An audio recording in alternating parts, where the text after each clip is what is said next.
बिहार जलाओ दल जो राष्ट्रीय जनता दल के नेता श्रीमान लालू प्रसाद यादव जी के घर से निकलते हैं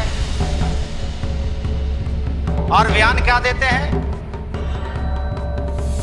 कि मैं चमार नहीं हूं प्रसाद यादव जी, पूर्व मुख्यमंत्री श्रीमती राबड़ी जी के राजकुमार पूर्व मुख्यमंत्री तेजस्वी जी का अब तक आधिकारिक कोई बयान नहीं आया, उनको माफी मांगना चाहिए। आदरणीय सुहेली मेहता जी, प्रदेश के प्रवक्ता उपेंद्र सिंह जी, मीडिया के सह प्रभारी प्रभात मालाकार जी उपस्थित हैं। मैं विनम्र निवेदन करता हूं आदरणीय जनक राम जी से कि आज के इस प्रेस वार्ता को संबोधित करें।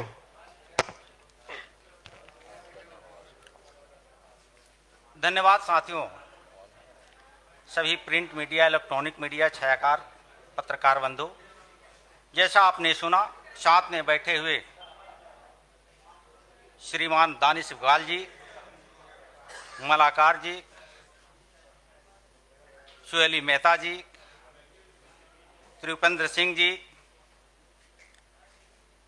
आप सबको मालूम है कि लोकतंत्र में चौथे स्तंभ पत्रकार बंधु, प्रिंट मीडिया आप जाने जाते हैं। और आज बिहार में तीसरी नजर, तीसरी खबर के रूप में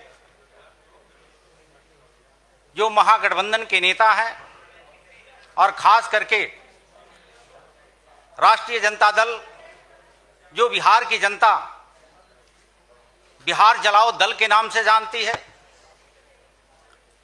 वो बिहार जलाओ दल जो राष्ट्रीय जनता दल के नेता श्रीमान लालू प्रसाद यादव जी के घर से निकलते हैं और बयान क्या देते हैं कि मैं चमार नहीं हूं।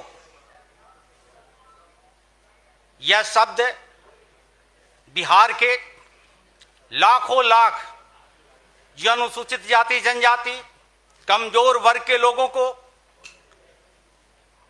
अपमान किया है। इस अपमान को लेकर के ये बिहार के कमजोर और अनुसूचित जाति, खास करके रविदास समाज के लोग मर्माहित है। मैं उसी परिवार का बेटा और भाई होने के नाते आप लोगों के माध्यम से पूर्व मुख्यमंत्री श्री लालू प्रसाद यादव जी, पूर्व मुख्यमंत्री श्रीमती राबड़ी जी के राजकुमार पूर्व उप मुख्यमंत्री तेजस्वी जी का अब तक आधिकारिक कोई बयान नहीं आया, उनको माफी मांगना चाहिए। बिहार के रविदासों के लिए, बिहार के अनुसूचित जाति के लिए एक अपमानजनक शब्द का प्रयोग करना इनकी आदतन बन गई है। पाप करेंगे राष्ट्रीय जनता दल का नेता, पाप करेंगे तेजस्वी जी, और धोएगा बिहार प्रदेश के अनुसूचित जाति के लोग। अब वह दिन नहीं है। देश के यशस्वी प्रधानमंत्री नरेंद्र मोदी जी एक तरफ कमजोर समाज के लोगों को, जो चमार हो, दुसाध हो, डोम हो, धोबी हो, मुसहर हो, पासीक हो, खटीक हो, खरवार हो, जिसको सपना दिखाया था दीनदयाल उपाध्याय जी, परम पूज्य बाबा साहब डॉक्टर BR अम्बेडकर जी ने, उस सपना को साकार नरेंद्र मोदी जी कर रहे हैं। एक तरफ बिहार में विपक्ष के नेता जो छाती पीट के कहते हैं कि मैं मुख्यमंत्री, पूर्व मुख्यमंत्री का बेटा होने का गौरव महसूस करता हूं, उसी तरह चमार परिवार में जन्मा एक जनक चमार, भारतीय जनता पार्टी के कार्यकर्ता होने के नाते मैं भी अपने जाति और समाज पे गौरव महसूस करता हूं और उन नेताओं से पूछना चाहता हूं कि लालू प्रसाद यादव जी, राबड़ी जी, आपने अब तक खंडन क्यों नहीं किया? इस तरह से अपमानजनक शब्दों का प्रयोग करके एक खास जाति, अनुसूचित जाति को अपमान करना आपका नियति बन गई है। ये बिहार प्रदेश के अनुसूचित जाति रविदास भाई बर्दाश्त नहीं करेगा। अब वो दिन निकल गया, 90 दशक नहीं चल रहा है। देश और प्रदेश में सुशासन की सरकारें चल रही है। बिहार के यशस्वी मुख्यमंत्री नीतीश कुमार जी, और देश के यशस्वी प्रधानमंत्री नरेंद्र मोदी जी के साथ जिस तरह से बिहार प्रदेश के सभी कमजोर तबके के लोग उनका विकास हो रहा है, उससे घबराहट महागठबंधन के नेताओं में दिख रहा है, जिससे अनर्गल खास तबके के खस जातियों को इन्होंने नाम लेकर के अपमान करने का काम किया है। मैं बहुत पूरी तरह से उनकी बातों से असहमत हूं, अपमानित महसूस कर रहा हूं। मैं उन नेताओं से कहना चाहता हूं कि आप निश्चित रूप से बिहार के रविदास समाज से आपको क्षमा मांगना चाहिए। धन्यवाद।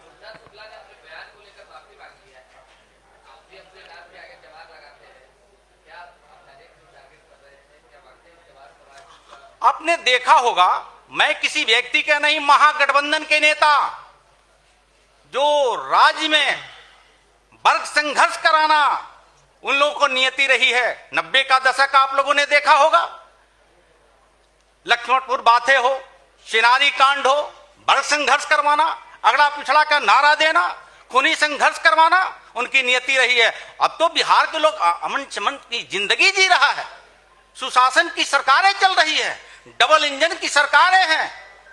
देश में सर्वमान्य नेता नरेंद्र मोदी जी, राज्य का सर्वमान्य नेता नीतीश कुमार जी, अब सुशासन की सरकार में आप जातीय उन्माद फैला करके एक खास विशेष वर्ग के जातियों को टारगेट करना, ये घबराहट नहीं तो और क्या है। आपको मालूम है कि बिहार के अनुसूचित जाति जनजाति के लोग अब आपके जातीय उन्माद में आने वाला नहीं है।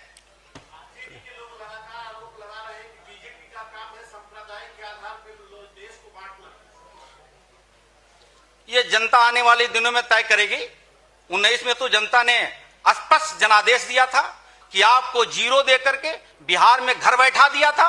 अब ये 24 का चुनाव है, 24 में 40 का 40 देश के यशस्वी प्रधानमंत्री नरेंद्र मोदी जी के नेतृत्व में जाना सुनिश्चित हो चुका है। चलिए, बहुत आज दिल्ली के रामलीला मैदान में उस पावन भूमि पर तमाम महागठबंधन के नेता अपना पाप भूलने के लिए वहां पहुंचे, क्या कहेंगे? ये देश की जनता देख रही है। 1 अरब 40 करोड़ का सरसरी निगाह देश के यशस्वी प्रधानमंत्री नरेंद्र मोदी जी के साथ है और यह स्पष्ट हो चुका है कि वो देश की जनता के लिए रामलीला मैदान में कोई इकट्ठा नहीं हुआ है। परिवार बचाओ के लिए वो रैली खास करके हो रहा है।